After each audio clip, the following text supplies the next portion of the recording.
We often feel like we are running for our lives. The ground beneath our feet feels unstable.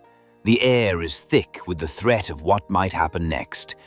You wake up in the middle of the night, your heart pounding, thinking about the bills you cannot pay, the relationship that is crumbling, or the medical test results you are waiting for. It feels as though danger is closing in from every side. You are cornered. There is no way out. The future looks like a dark abyss, and the past is a predator chasing you down. In this state of high alert, joy seems impossible. How can you possibly relax when everything is falling apart? How can you taste life when you are just trying to survive it? This feeling of being trapped between two dangers is not new. It is the human condition. We are mortal beings aware of our own fragility. But even in the most desperate circumstances, there is a choice to be made. It is a choice about where you place your attention. There is a famous Zen parable that captures this terrifying yet beautiful truth with perfect clarity. It is the story of the man, the tigers, and the strawberry. Imagine a man walking through a dense, ancient forest. The shadows are long and the silence is heavy. Suddenly, he hears the snap of a twig and a low, guttural growl. He turns and sees a tiger emerging from the undergrowth. The beast is huge, hungry, and terrifying. The man runs. He runs until his lungs burn and his legs ache. The tiger is close behind him, its hot breath on his neck. The man reaches the edge of a high cliff. He has no choice. He grabs a thick vine growing on the edge and swings himself over, dangling precariously above the void. He looks up. The tiger stands at the top of the cliff, snarling down at him. He looks down.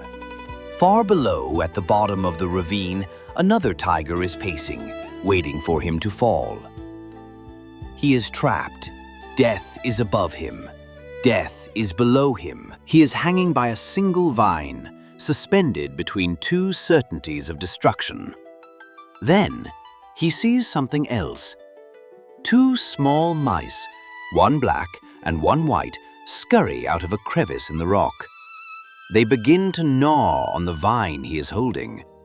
Little by little, the fibers start to snap. The vine is thinning. His time is running out. In this moment of absolute hopelessness, the man looks at the cliff face right in front of his eyes. There, growing out of a crack in the stone, is a small, wild strawberry plant. Hanging from it is a single, bright red berry. The man holds the vine with one hand. With the other, he reaches out and plucks the strawberry. He puts it in his mouth. He closes his eyes. How sweet it tasted. This is the end of the story. There is no miraculous rescue. The tigers do not leave. The vine does not magically heal. The man eats the strawberry, and he dies.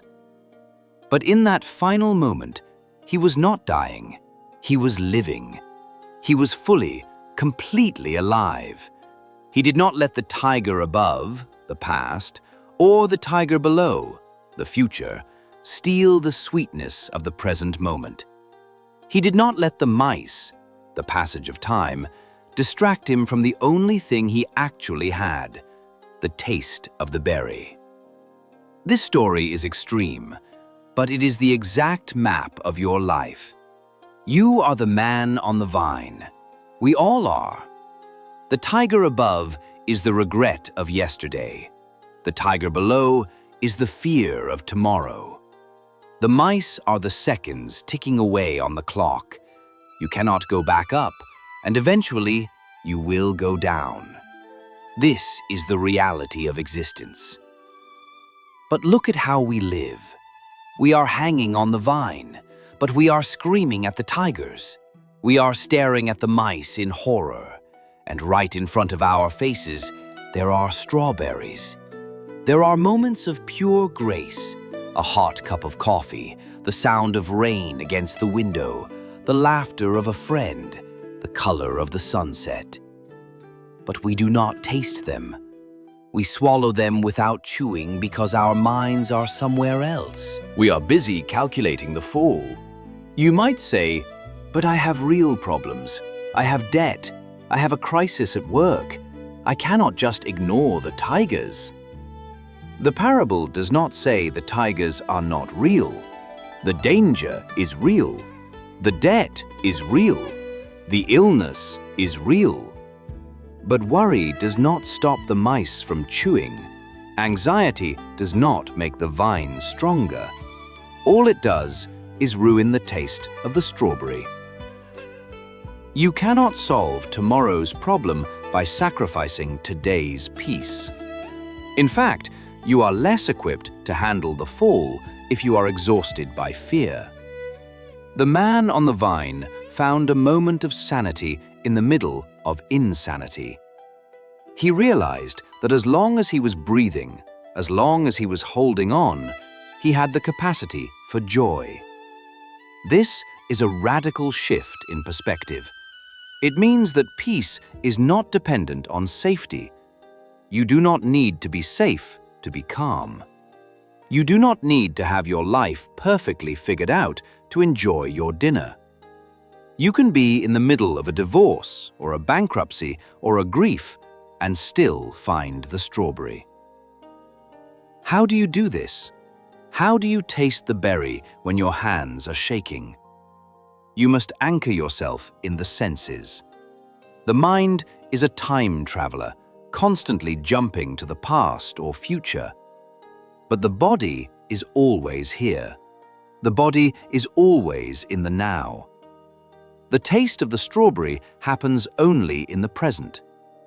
When you feel the panic rising, when the tigers are roaring in your head, stop.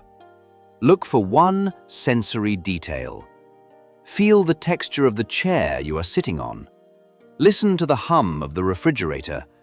Look at the way the light hits the floor. Taste the water you are drinking. Really taste it.